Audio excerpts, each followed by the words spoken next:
நேசம் நிறைந்த உள்ளத்தால் நீளம் நிறைந்த மணிகண்டத்து ஈசனடியார் பெருமேன எல்லா உயிரும் துளையெடுத்து தேசம் உயதிருத்தொண்ட தொகைமுன் பணித்த திருவாளன் வாசமலர்மென் கழல் வணங்க வந்த பிறப்பை வணங்குவாம். தூக்கு சீர் திருத்தொண்ட தொகுவிரி வாக்கினால் சொல்ல வல்ல பிரான் எங்கள் பாக்கிய பயனாம் பதிகுன்றைவால் சேக்கிழாரடி சென்னியிருத்துவாம். கைலாய பரம்பரையில் சிவஞான போத நெறி காட்டும் வெண்ணை பயில்வாய்மை மெய்கண்டான் சந்ததிக்கோர் மெய்ஞான பானுவாகி குயிலாரும் பொழில் திரு ஆவடுதுறைவாள் குரு நமச்சிவாய தேவன் செயலாதி மரபுடையோன் திருமரபு நீடூழி தலைகமாதோ.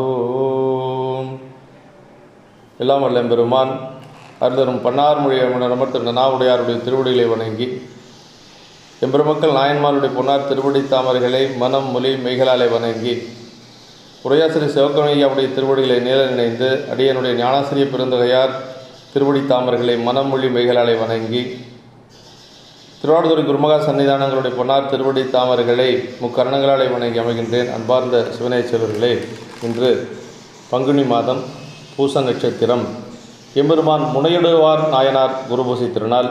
அன்பர் பெருமக்களே, முனையடுவார் நாயனார் சோழ நாட்டிலே திரு நீடூர் என்று சொல்லக்கூடிய திருப்பதியில் அவதரித்த பெருமகனார். அவருடைய திருச்சரிதத்தை தெய்வ சேக்கிழார் பெருமான் 6 திருப்பாடல்களில் நமக்கு அருளியிருக்கிறார். முனையடுவார் நாயனார் அடியார் தொண்டு செய்து வந்தவர்.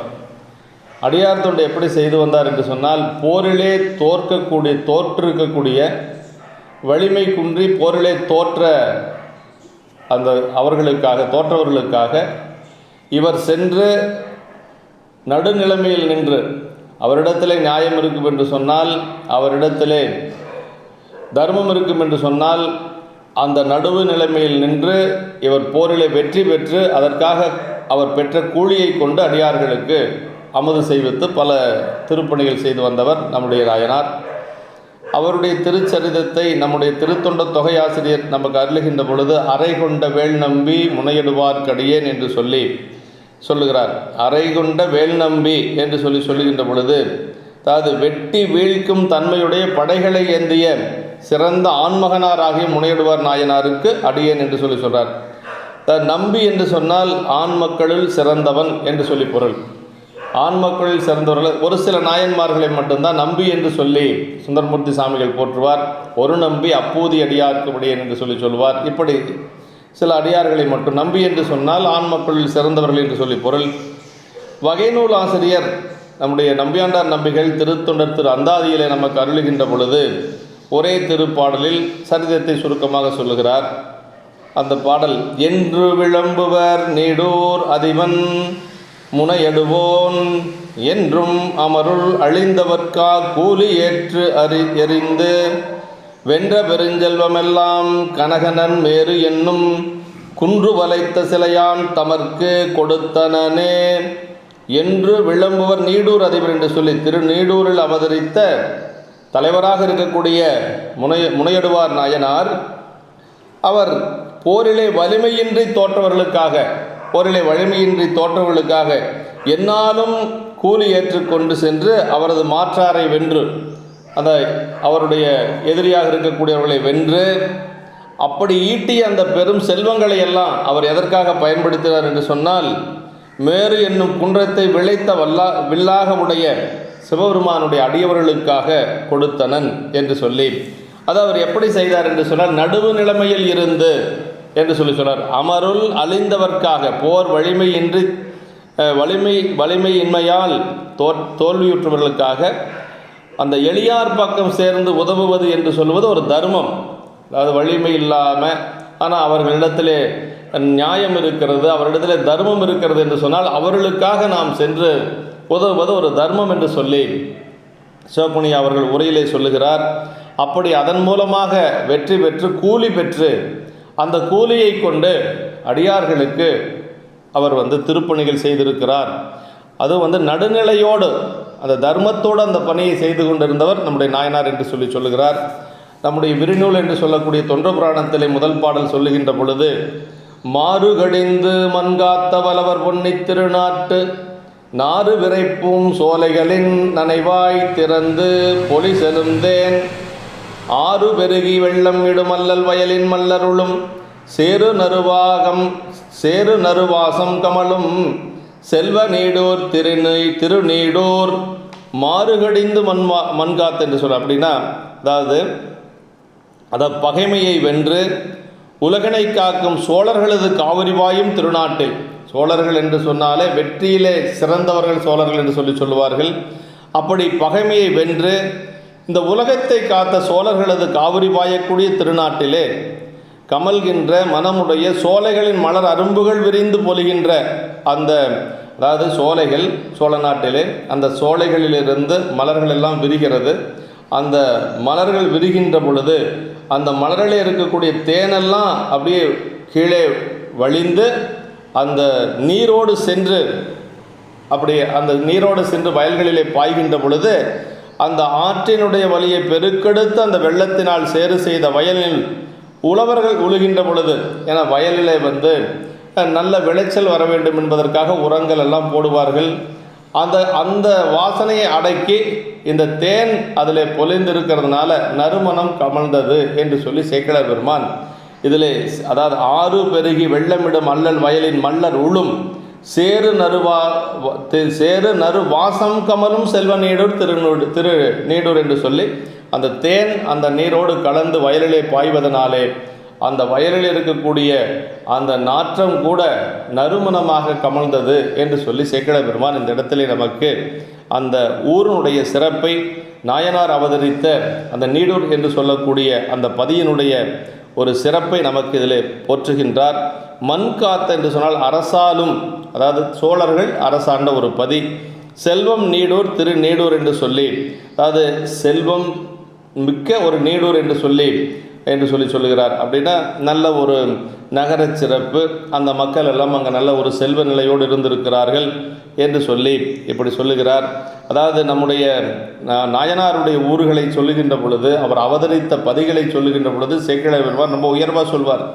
அப்பர் சாமிகள் அவதரித்த திரு ஆமூரை பற்றி சொல்லுகின்ற பொழுது திருவாமூர் என்று சொல்வார். அது மாதிரி மானக்கஞ்சார நாயனாருடைய பதியை சொல்லுகின்ற பொழுது கமல் சாரூர் கஞ்சாரூர் என்று சொல்லுவார். இப்படியெல்லாம் செல்வம் என்று சொல்லுவது நீரினுடைய வளத்தினாலே சோலைகளினுடைய செழிப்பு, அதே மாதிரி வயல்களினுடைய செழிப்பு, இதெல்லாம் ஒரு உலக வளம் பற்றி கூறப்பட்டது என்று சொல்லுகிறார். ஆறு பெருகி, ஆறு போல பெருகி அந்த ஆற்று நீரினுள் சேர்ந்து இந்த தேனும் அந்த மலர்களிலிருந்து வந்த தேனும் சேர்ந்து பாய்கிறது என்று சொல்லி, எப்படி சோலை தேன் கலந்த நீர் பாய்வதனால் நறுவாசம் கமல்கின்றது என்று சொல்லி நமக்கு அந்த செல்வம் நிறைந்த ஊர் திரு நீடூர் என்று சொல்லி முதல் பாடலில் நமக்கு அருளுகின்றார். இரண்டாவது திருப்பாட்டில் அவர் எப்படி அடியார் பெருமக்களுக்கு பணி செய்தார் அப்படிங்கிறது இங்கே சொல்கிறார். விளங்கும் வன்மை மிக்குள்ள வேளாண் தலைமை குடி முதல்வர் கலங்கொள் மிடற்று கண்ணுதலார் கடலில் செறிந்த காதல் மிகும் உளங்கொள் திருத்தொண்டு உரிமையின் உள்ளார் நல்லார் முனை எறிந்த வளங்கொள் இறைவரடியார்க்கு மாறாது அளிக்கும் வாய்மையர். அவர் செய்த தொண்டை பற்றி சொல்லுகின்றார். விளங்கும் வன்மை மிக்குள்ள வேளாண் தலைமை குடிமுதல்வர் என்று சொல்லுகிறார். அவரை நாயனார் அவதரித்தது வேளாளர் குலத்தில் அவதரித்தவர். நம்முடைய தொன்று புராணத்திலே 13 வேளாளர்கள் என்று சொல்லுவார்கள். அதில் நாயன்மாரும் ஒருவர் என்று சொல்லி, அப்படி வேளாளர் குலத்தை பற்றி அந்த மரபிலே தலைமையாகிய குடியில் அந்த முதல்வராக அவதரித்தவர் நம்முடைய நாயனார். அப்படி விடத்தனை கொண்ட கழுத்தையுடைய கண்ணுதலாகிய சிவபெருமானது திருவடியில் செறிவுடைய பெருவிருப்பம் மிகவும் மனத்திற்கொண்ட திருத்தொண்டு உரிமை பூண்டுள்ளார். பெருமானுடைய திருவடியில் மிகுந்த அன்புடையவர். அதாவது நம்முடைய குலச்சிறை நாயனாருடைய சரிதத்தை சொல்ல வருகின்ற பொழுது சேக்கிழார் பெருமான் அடியாதுக்கு அழகு என்று சொன்னால் என்னென்னா, இறைவனுடைய திருவடியை மனதிலே கொண்டவர்கள் தான் அடியார்கள்.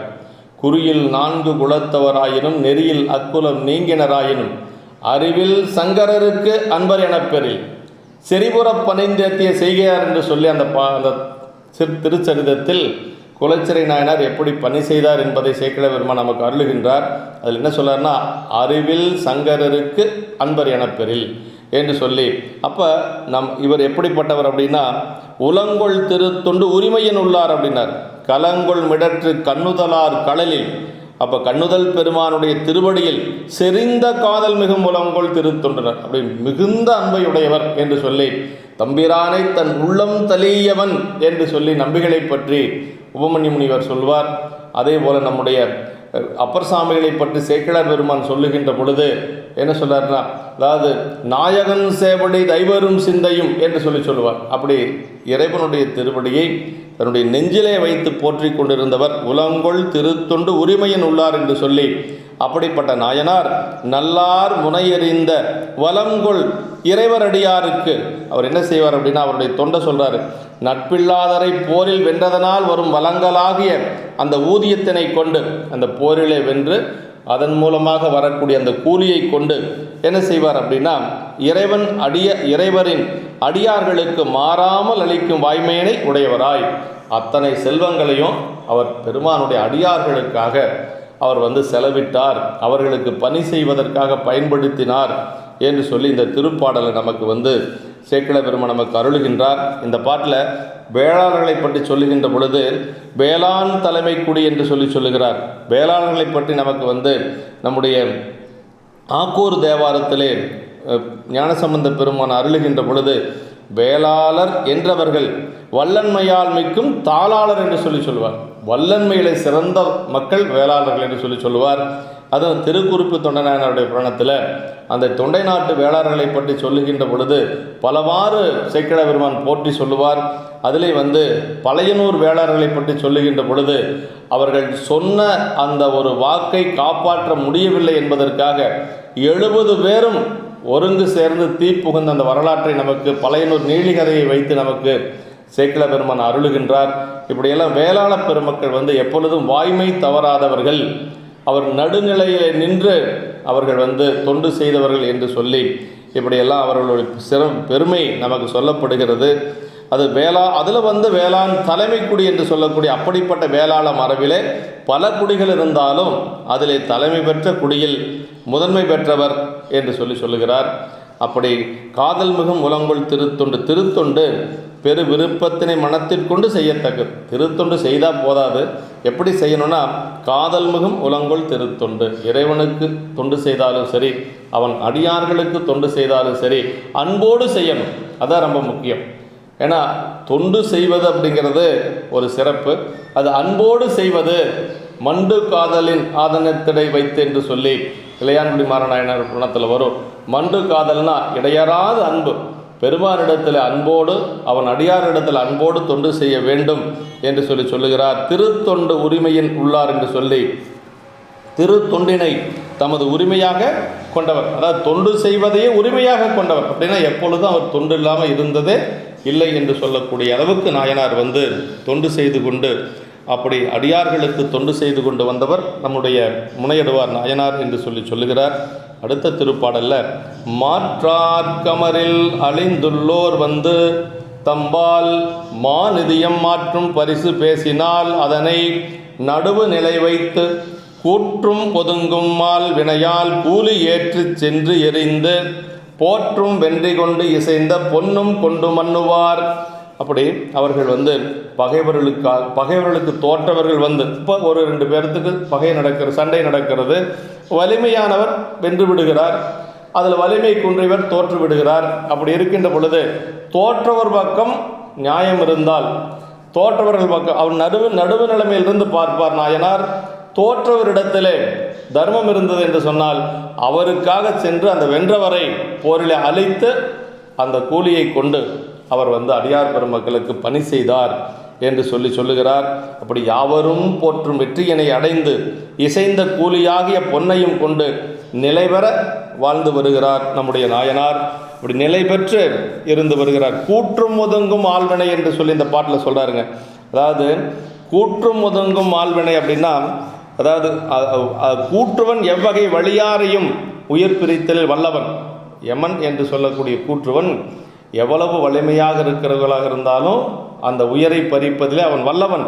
ஆனால் உரிய காலத்தால் அன்றி அது செய்தல் இயலாது. இந்த காலத்தில் தான் உயிரை பறிக்க வேண்டும் என்று சொல்லி அவனுக்கு ஒரு தர்மம் இருக்கிறது. அந்த காலத்துக்கு முன்னாடி அவனால் பறிக்க முடியாது. ஆனால் இவர் எப்படின்னா அவன் போலவே எவ்வகை வலியோரையும் உயிர் பிரித்தலில் வல்லவர். கூற்றுவனைப் போல எவ்வளவு வலிமையுடையவர்களாக இருந்தாலும் அவர்களை போரிலே வென்று அழிக்கக்கூடிய ஒரு திறமையுடையவர் நாயனார். அப்படி இருந்தாலும் கூட அதனுடன் எந்நாளிலும் அது செய்ய வல்லவரான் தன்மையினை அவர் பெற்றதனால இது கண்டு கூற்றுவனும் அஞ்சி ஒதுங்குவன்.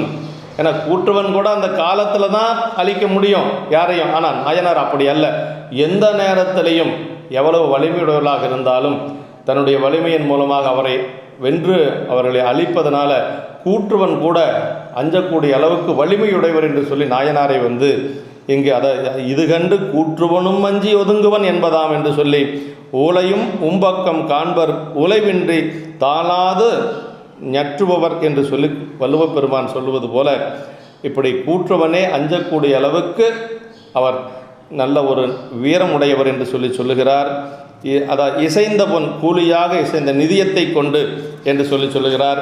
அதற்கு அடுத்த பாட்டில் அவர் செய்த அந்த தொண்டை பற்றி சொல்லுகிறார். இன்ன வகையால் பெற்ற நிதியெல்லாம் ஈசனடியார்கள் சொன்னபடி நிரம்ப கொடுத்து தூய போனகமும் கண்ணல் நறு நெய் கறி தயிர் பால் கனி உள்ளுறுத்த கலந்தளித்து மண்ணும் அன்பின் நெறி பெறலா வலி தொண்டு ஆற்றி வைகினார். எப்படியெல்லாம் அமுது படைச்சிருக்கிறார் அப்படிங்கிறத இங்கே சொல்கிறார் பாருங்க. என்ன சொல்கிறார்னா, இந்த வகையால் பெற்ற நிதி, இப்படி போரிலே அந்த வெற்றி பெற்று கூலியாக பெற்ற நிதியை கொண்டு அந்த எல்லாவற்றையும் சிவனடியார்கள் சொன்னபடியே கொடுத்து, அது சொன்னபடியே என்ன 2 முறை ஏன் சொல்கிறாருன்னா, அந்த நிதிகள் முழுவதும் அப்படியே அடியார்களுக்கு அவர் பணி செய்தார் என்று சொல்கிறார். சொன்னபடி நிரம்ப கொடுத்து அப்படின்னா, அப்படி அவர்கள் அடியார்கள் சொன்னபடியே கொடுத்து என்ன கேட்டாலும் கொடுப்பார். இல்லையே எண்ணாத இயல்வகைக்கும் அடியேன் என்று சொல்லுவது போல அடியார்கள் சொன்ன என்று சொன்னார். அவர்கள் என்ன சொல்லுகிறார்களோ அந்த பணி அப்படியே செய்தவர் நாயனார். அப்படி தூய்மையாகிய திருஅமுது சர்க்கரை, தூய்மையாகிய திருஅமுது நல்ல அமுது படைப்பார். அது நம்முடைய காரைக்கிழமையாருடைய புராணத்தில் சேக்கிழ பெருமான் சொல்லுகின்ற பொழுது, அடியார் வருகின்ற நேரம் மதிய நேரம், மதிய முற்பகல் ஒரு 11 மணி சுமாருக்கு வர்றார். அப்படி வருகின்ற பொழுது பொரியல் எல்லாம் காய்கறி எல்லாம் செய்கிறதுக்கு நேரம் இல்லை. அதனால் அம்மா என்ன செஞ்சாங்க அப்படின்னா, அமுது தயாராக இருந்தது. ஏதோ ஒரு சாப்பிடுவதற்கான ஒரு குழம்பு இதையை மட்டும் போட்டாங்களாம். சேக்கிழ பெருமான் அங்கே எப்படி சொல்கிறாருன்னா, கறி அமுது அங்கு உதவாதே திரு அமுது கைகூட வெறிமலர் மேல் திருவனையால் சொல்கிறார். விடையவந்தன் அடியவரே பெறலறியவிருந்தானால் பேரிதன் மேல் இல்லை எனும் அறிவினராய் அவர் தமக்கு அமுதளித்து பணி செய்தார் என்று சொல்லி சேக்கிழ பெருமான் அந்த சரியத்தில் சொல்கிறாருங்க. அதாவது கறி அமுதங்கு உதவாதே திரு அமுது கைகூட அப்படின்னு சொல்லுவாங்க. அடியார்களுக்கு காய்கறியோடு தான் படைக்கணும். ஆனால் முடியாத பொழுது அவர் பசியோடு இருக்கிறார் வந்த அடியார், அதெல்லாம் செய்வதற்கு காலதாமதம் இல்லை, காலதாமதம் ஆயிரும். அதனால் கறி அமுதன் உதவாதே திரு அமுது கைகூட என்று சொல்லி சேக்கிழ பெருமான் நமக்கு அருள்வார். அப்படி தூய இதில் என்ன சொல்கிறாருன்னா, அந்த அடியார்களுக்கு எப்படி செய்வார் அப்படின்னா, தூய போனகம் அப்படின்னார். தூய்மையான உணவு அடியார்களுக்கு அன்னம்பாளிப்பு செய்கின்ற பொழுது தூய்மையான ஒரு நிலையில் நம்ம செய்யணும் அப்படிங்கிறது தான் இதில் சொல்லப்பட்டிருக்கிறது. தூய்மையாகி திருவமுது, அப்புறம் நல்ல இனிப்பு பலகாரங்கள், சர்க்கரை, அப்புறம் நறுமணமுள்ள நெய். அப்படி நல்ல நெய்யை எப்படி நெய் இருக்கணுமா, நல்ல மனம் வீசக்கூடிய நெய்யாக இருக்கணும் என்று சொல்லுகிறார். கறி, காய்கறிகள், தயிர், அப்புறம் பால், சாப்பிட்டு முடித்ததுக்கு பிறகு பால், கனி வகைகள், இதெல்லாம் அவர் என்று இவை உள்ளிட்டனவாக அற்றை கலந்து திருமுது அளித்தும் நிலைபெறும் அன்பின், அது ரொம்ப முக்கியம், மண்ணும் அன்பினில் நெறி பெறலா வலை தொண்டாற்றி. அதாவது அன்போடு செய்யணும். அந்த அன்பு எப்படிப்பட்ட அன்பாக இருக்கணும்னா, நிலை பெற்ற அன்பாக இருக்கணும். மண்ணு அப்படின்னா நிலை பெற்ற என்று சொல்லி பொருள். அப்படி மண்ணும் அன்பின் நெறி பெறலா, அந்த நிலை பெற்ற அன்பினாலே அடியார்களுக்கு செய்யக்கூடிய அந்த உபச்சாரங்கள் கொஞ்சம் கூட குறையாமல் நெறி பெறலாமல் செய்து வந்தவர் நம்முடைய நாயனார் என்று சொல்லி அப்படின்னா பணி செய்யணும். அந்த பணி எப்படிப்பட்ட பணியாக இருக்கணும்னா, அன்பு நிறைந்த பணியாக இருக்கணும். அதே மாதிரி அடியார்களுக்கு செய்யக்கூடிய முறையிலிருந்து கொஞ்சம் கூட மாறாமல் இருக்கணும்னு சொல்லுவார். இதே மாதிரி மூர்க்க நாயனார், அவர் சூதாடி அந்த சூதிலே வென்ற பணத்தை வைத்து கொண்டு அடியார்களுக்கு திருமுது படைத்தவர் மூர்க்க நாயனார்.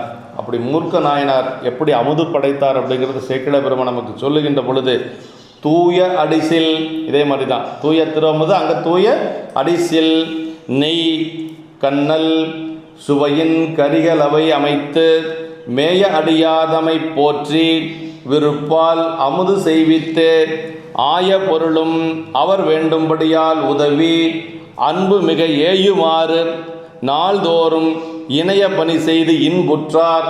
பாருங்கள், இதே மாதிரி அங்கே வரும் மூர்க்கநாயனார் கோணத்திலையும்.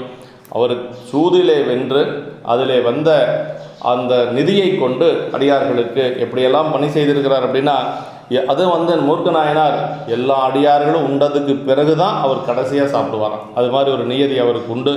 அந்த தூய அடிசில்னார், நல்ல தூய்மையான உணவு, நெய் கண்ணல் என்று சொன்னால் நல்ல ஒரு இனிப்பு வகைகள், சுவையின் கரிகளவை, சுவை மிகுந்த கரிகள் அமைத்து மேய அடியாரமை போற்றி, அது மட்டுமல்ல அடியார்களை போற்றி வணங்கி இந்த கொண்டு வந்து மனை புகுந்து குலாபுவாதம் விளக்கியே மண்டுகாதலின் நாதனத்திடை வைத்து அர்ச்சனை செய்துவின் என்று சொல்லி இளையான்குடி நாயனார் மனத்தில் வருவது போல அந்த அடியார்கள் எல்லாம் பாத பூசைகள் செய்து அவர்களை போற்றி வழிபாடு செய்து விருப்பால் அமுது செய்வித்தனர். ரொம்ப முக்கியம். விருப்பு என்று சொல்லுவது ரொம்ப விரும்பி அன்போடு செய்வது, அதுதான் ரொம்ப முக்கியம். விருப்பால் அமுது செய்வித்து ஆய பொருளும் அவர் வேண்டும்படியால் உதவி, வேறு ஏதாவது பொருள்கள் தேவை என்றாலும் அதையும் கொடுத்து உதவி வந்தார். அன்பு மிக ஏயுமாறு நாள்தோறும், இப்படி ஒரு நாள் மட்டுமல்ல நாள்தோறும் இந்த பணியை செய்து வந்து அவர் இன்புற்று இருந்தார் என்று சொல்லி சேக்கிழ பெருமான் சொல்லுவார். அது தொண்டு செய்யணும். அது எப்படி செய்யணும்னா நாள்தோறும் செய்யணுங்க.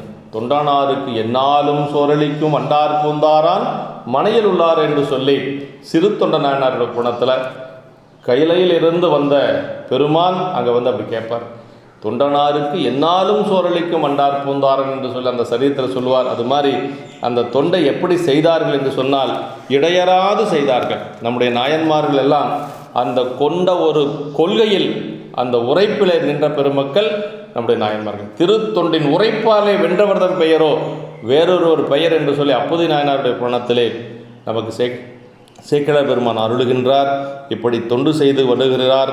அன்பின் நெறி பெறலா வழி தொண்டு, அன்பு வருவாது அந்த நெறி பெறலாது அப்படி தொண்டு செய்து கொண்டு வருகிறார். மற்ற இந்நிலைமை பன்னெடு நாள் வையம் நிகழச் செய்து வலி உற்ற அன்பின் செந்நெறியால் உமையால் கணவன் திருவருளால் பெற்ற சிவலோகத்தமர்ந்து பிரியா உரிமை மறுவினார். முற்ற உலர்ந்த முனையிடுவார் என்னும் நாமம் முன் உடையார். இப்படி இந்த நிலையிலே திருத்தொண்டினை பல நெடுங்காலம் அவர்கள் அந்த உலகிலே விளங்கும்படி செய்து வழி வந்த அன்பினாலாகிய செம்மை நெறியினாலே, அந்த செம்மை நெறி என்று சொல்லுவது சிவத்தன்மை பொருந்திய அந்த நிலை, அந்த சிவத்தன்மை பொருந்திய அந்த நிலையிலே நின்று பணி செய்தவர் நம்முடைய நாயனார். அப்படி செம்மை நெறியினாலே உமையம்மையாரின் கணவனாராகிய அந்த பெருமானது திருவருளினாலே, உமையம்மை ஒரு பாகத்திலே உடைய உமையால் கணவன் திருவருளால் பெருமான் சிவபெருமானுடைய திருவருளினாலே அடையப்பெற்ற சிவலோகத்தில் அமர்ந்து மீளாத அந்த உரிமையினை பொருந்தினார். பெருமான் திருவருளால் அடியார் பணி செய்ததனால அவர் சிவபெருமானுடைய சிவலோகம் சென்று பெருமானுடைய திருவடியிலே மீளாத அந்த நெறியிலே இருக்கிறார் என்று சொல்லி வெற்றி பொருந்த போர் செய்த காரணத்தால் முனையடுவார் என்னும் திருப்பெயரை சிறக்க வழங்க பெற்ற பெரியார். அப்படின்னா முனையடுவார் என்று சொல்லுவது அவருக்கு காரண பெயர் என்று சொல்லி இதில் தெரியுது. ஏனென்று சொன்னால் முற்ற உலர்ந்த முனையடுவார் என்னும் நாமம் உன்னுடையார். நல்ல போர் செய்து வெற்றி பெற்ற காரணத்தினாலே முனை அடுவார் என்று சொல்லி அவருக்கு திருநாமம் வழங்க பெற்றது. வலியுற்ற அன்பின் செந்நெறி என்ன, வழி பொருந்திய அன்பினாலாகிய செம்மை நெறி, அதாவது சிவநெறியிலே நின்று இருந்தவர் என்று சொல்லுகிறார். பிரியா உரிமை என்றும் மீளாத தன்மை, சிவலோகத்தமர்ந்து பிரியா உரிமை அந்த சாலோக பதவியை பெற்றவர் நம்முடைய நாயனார் என்று சொல்லுகிறார். அதாவது 4 நிலை, சாலோகம், சாரூபம், சாமீபம், சாயுச்சியம் என்று சொல்லக்கூடிய 4 வகையான முக்தியில் நாயனார் பெற்றது அந்த சாலோகம் என்று சொல்லக்கூடிய அந்த நெறியிலே சென்று சேருகிறார் என்று சொல்லி சிவலோகத்தமர்ந்து பிரியா உரிமை இந்த சாலோக பதவி பெற்றார் என்று சிவகமணியை நமக்கு இந்த உரையிலே கூறுகிறார். முற்று உலர்ந்த என்று சொல்லி அந்த உலகத்தில் முனைந்து போர் புரிதல், அது போருக்கு செல்லுகின்ற பொழுது அவர் அந்த முனைப்போடு சென்று போர் செய்யக்கூடியவர் நாயனார். உலர்ந்த முனையிடுவார் என்னும் நாமம் இப்பெயர் காரணத்தால் வந்தது என்று சொல்லி, இப்படி இவரது பெயரை இந்த புராணத்தில் முன்னே ஆசிரியர் என்ன பெயர் என்று சொல்லி இயற்பெயர் சொல்லவில்லை, முனையிடுவார் என்று சொல்வது ஒரு காரண பெயராக அமைய பெற்றிருக்கிறது என்று சொல்லி இதன் மூலம் நமக்கு தெரியுது. யாவர் எனினும் மிக மிக மிகழ் எறிந்தே, யாவர் எனினும் இகழ் எறிந்தே, ஈசனடியார் நமக்கு இன்பமே அளிக்கும் முனையிடுவார் விரை பூங்கமல கலல் வணங்கி, தேவர் பெருமான் சைவ நெறி விளங்கச் செங்கோல் முறைபுரியும் காவல் பூண்ட கலல் சிங்கர் தொண்டின் நிலைமை கட்டு உரைப்பாம். யாவரெனினும் இகழெறிந்து, எதிர்ப்பவர்கள் யாராக இருந்தாலும் சரி, அவர் எவ்வளவு வலிமுறை உடைமையராக இருந்தாலும் சரி, அவர்களை போரிலே வெற்றி கொண்டு அந்த ஊதியங்களை கொண்டு இறைவனுடைய அடியார்களுக்கு இன்பம் பொருந்த அளிக்கும் முனையிடுவார் நாயனாருடைய மனம் பொருந்திய பூங்கமல கலல்களை வணங்கி, அவருடைய திருவடிகளை வணங்கி, தேவர் பெருமான் அதாவது தேவர் தலைவராகிய அந்த சிவனது நெறியினை உலகில் விளங்கும்படி செங்கோல் அரசு புரியும் காவல் பூண்ட கலர்சிங்க நாயனாரது திருத்தொடை நிலைமையை சொல்கின்றோம் என்று சொல்லி அடுத்த சரிதத்திற்கு தோற்றுவாய் செய்கின்றார் ஆசிரியர் என்று சொல்லி, யாவர் எனினும் என்று சொல்வது முக்கியம். அதாவது எத்தகைய வல்லமை உடையவராக இருந்தாலும் சரி, ஆனால் வலிமை எவ்வளவு உடையவராக இருந்தாலும் சரி, கூலி வேசி அமர் ஏற்றபின் என்று சொல்லி, எதிர்ப்பவர் அப்படின்னா தமக்கு நட்புறவு முறையில் இருந்தாலும் சரி, தனக்கு நட்பு கொண்டவர்களாக இருந்தாலுமே சரி, அவர் அதை ஏற்றுக்கொண்டார் என்று சொன்னால் யாவராக இருந்தாலும் அவர்களை வெற்றி பெற்றே தீருவது என்று நாயனாருடைய ஒரு குறிப்பு என்று சொல்லுகிறார். இப்படி சைவ நெறி விளங்க முறைபுரியும் வரும் சரித உள்ளுரையாக தோற்றுவாய் சைவம் சிறந்தோங்கும் பொருட்டு அரசாட்சி மேற்கொண்ட அடுத்த நாயனாரை பற்றி இதில் சொல்லுகிறார். அடுத்து கலர்சிங்க நாயனாரை பற்றி சொல்லுகிறார். இந்த சரிதத்திலே நிறைவாக, அதாவது இந்த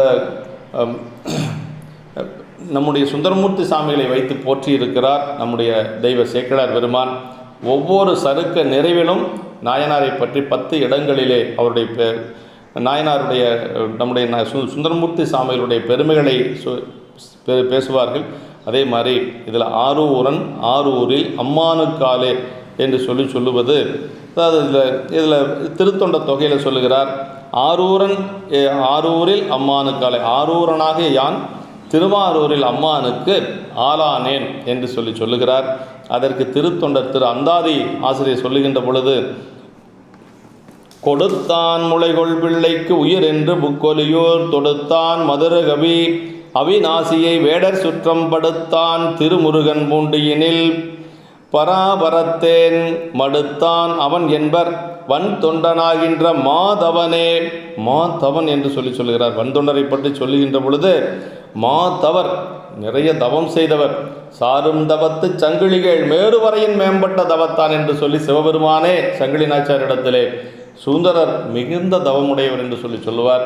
இந்த இடத்துல நம்முடைய திருத்தொண்டர் திறந்தாதி ஆசிரியர் அவரை சொல்லுகின்ற பொழுது, மடுத்தான் அவன் என்பர் வன் தொண்டனாகின்ற மாதவனே என்று சொல்லி தவம் செய்தவர் சுந்தரர். என இறைவனுக்கே தோழராக கூடிய அளவுக்கு அவர் தவம் செய்தவர். அதை மாதவனே என்று சொல்லுகிறார். அப்படி அது இந்த பாடலில் புக்கொழியூரில் அவிநாசியில் எழுந்தருளிய அவிநாசியாக இறைவரை மதுரம் பொருந்திய பாடல் தொடுத்தார். அப்படி அவிநாசி பெருமானை அந்த எற்றான் மறக்கேன் என்று சொல்லக்கூடிய அந்த பதிகத்தை தொடுத்து முதலை உண்ட பிள்ளையை 2 ஆண்டுகள் கழித்து உயிரோடு மீட்டு கொடுத்த ஒரு பெருமை. அது திருமுருகன் பூண்டியில் வேடர்களாகிய கணங்களால் சூழப்பட்டு பறிபடுத்தார். திருமுருகன் பூண்டியிலே வேடர்களெல்லாம் பறித்த அந்த செல்வத்தை மீண்டும் பெற்ற ஒரு பெருமையுடையவர் நம்முடைய நாயனார். பராபரனாகிய தேனை வாய்மடுத்து உண்டவர் என்று சொல்லி, அதாவது பராபரனாகிய தேனை என்று சொல்லுகிறார்.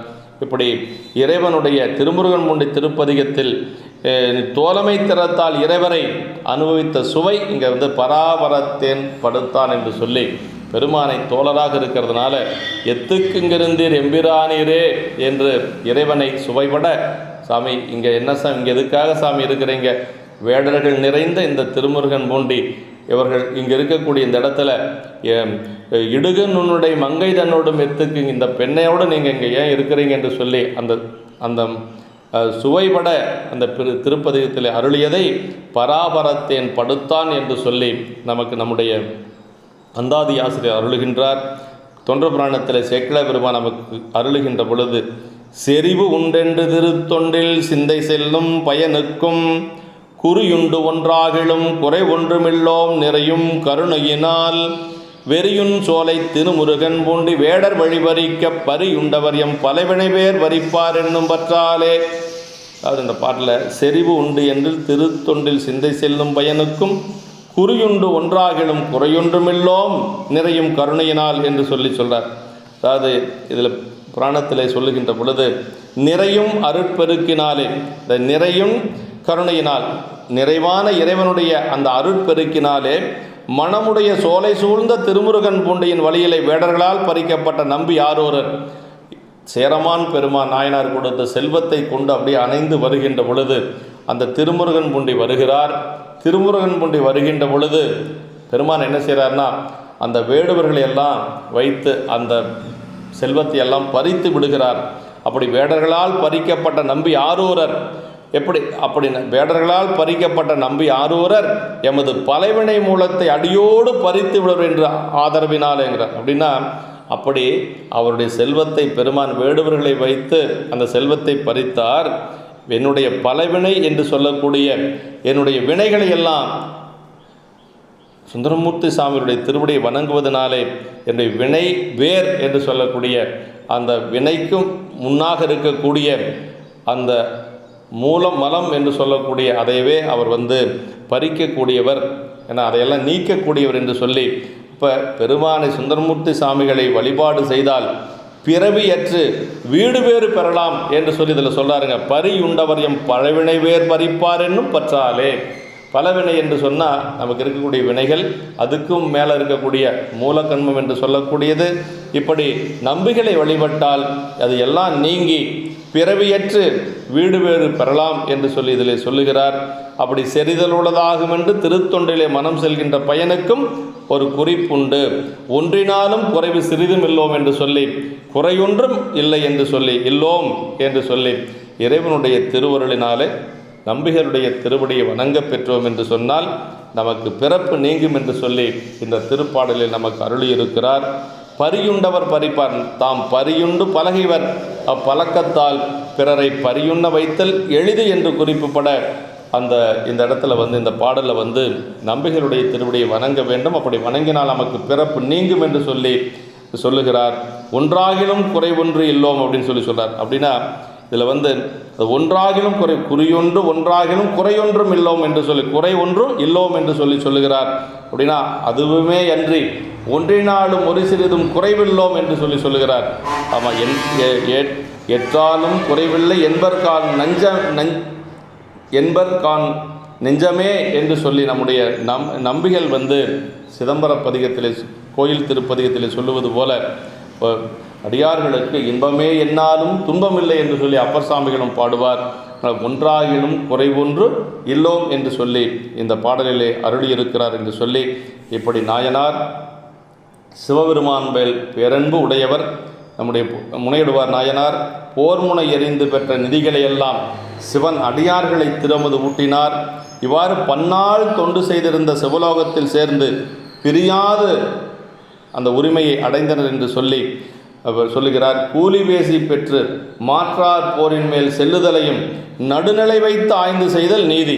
அதாவது கூலி பெற்று செய்தாலும் கூட அவரிடத்திலே அந்த ஒரு நடுநிலை வைத்து அவர் பக்கம் நியாயம் இருக்கும் என்று சொன்னால், தர்மம் இருக்கும் என்று சொன்னால் அவருக்காக போரிட்டு வென்று கொடுப்பது, அந்த நிதியை கொண்டு பெருமானுக்கு திருத்தொண்டு செய்வது என்று சொல்லி முனையறிந்து கூலி கொண்டும் சிவதர்மங்கள் செய்தல் சிறப்புடையது. அப்படி அடியார் வேண்டியபடி கொடுத்தலும் விதிப்படி நல்ல திரு அமுது ஊட்டுதலும் சிவதர்மங்கள் என்று சொல்லுகிறார். வேளாளர்கள் போர் உரிமையும் வன்மையும் உடையவர்கள். வேளாளர்கள் எப்பொழுதும் போர் உரிமையும் அதே மாதிரி ரொம்ப வலிமையும் உடையவர்கள் என்று சொல்லி வேளாளர்களை பற்றி இந்த சரித்திலே சொல்லப்பட்டிருக்கிறது என்று சொல்லி, இந்த தலமானது சோழ நாட்டிலே வடகரை 21வது பதி என்று சொல்லுகிறார்கள். அப்படி சிறப்புடைய இந்த திரு நீடூர் என்று சொல்லக்கூடிய பதியில் அவதரித்த நம்முடைய நாயனார் முனையிடுவார் நாயனார் அவருடைய பொன்னார் திருவடி தாமரைகளை மனமொழிமைகளால் வணங்கி அமைகின்றோம்.